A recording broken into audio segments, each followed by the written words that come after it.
Welcome to V27 news.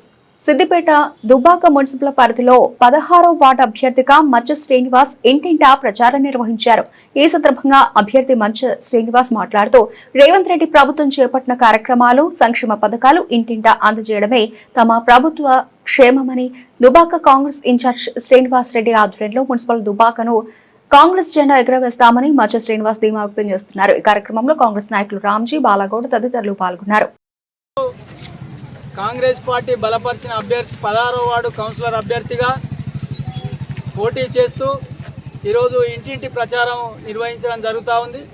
రాష్ట్రంలో Congress party, మన ప్రభుత్వం, మన ముఖ్యమంత్రి గారు, మన జిల్లా ఇన్ఛార్జి మంత్రి గారు, మన స్వర్గీయ చెరుకు ముత్యం రెడ్డి గారి తనయుడైనటువంటి చెరుకు శ్రీనివాస్ రెడ్డి గారి ఆధ్వర్యంలో దుబ్బాక నియోజకవర్గం, దుబ్బాక మున్సిపాలిటీ అన్ని విధాలుగా అభివృద్ధి కావాలన్నా, అన్ని విధాలుగా దుబ్బాక మున్సిపాలిటీలో మౌలిక వసతులు కల్పించాలన్నా ఈరోజు కాంగ్రెస్ పార్టీ అధికారంలోకి రావడం, కాంగ్రెస్ పార్టీ దుబ్బాక మున్సిపాలిటీలో జెండా ఎగరేయడం అవసరం అని చెప్పి సందర్భంగా తెలియజేస్తా ఉన్నాం.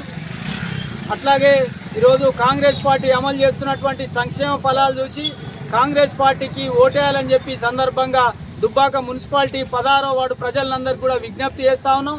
ఇప్పటికే గత 5 సంవత్సరాలుగా బీఆర్ఎస్ పార్టీ, బీఆర్ఎస్ కౌన్సిల్ అధికారంలో ఉండి ఏ రోజు కూడా దుబ్బాక మున్సిపాలిటీలో ఉన్నటువంటి రోడ్ల విషయము, డ్రైనేజ్ సమస్య, అట్లాగే మంచినీళ్ల సమస్య, ప్రజల సమస్య ఏ రోజు కూడా పట్టించుకున్నటువంటి పాపాన పోలేదు.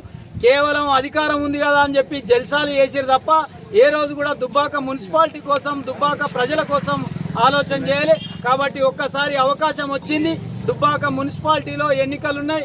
ఈ ఎన్నికల్లో మన ప్రభుత్వం, మన ప్రజాప్రభుత్వానికి ఓటేసి కాంగ్రెస్ పార్టీ బలపరిచినటువంటి అభ్యర్థిగా నన్ను 16వ వార్డు కౌన్సిలర్ అభ్యర్థిగా గెలిపించాలని చెప్పి ఈ సందర్భంగా 16వ వార్డు ప్రజానీకానికి కోరుతా ఉన్నాం.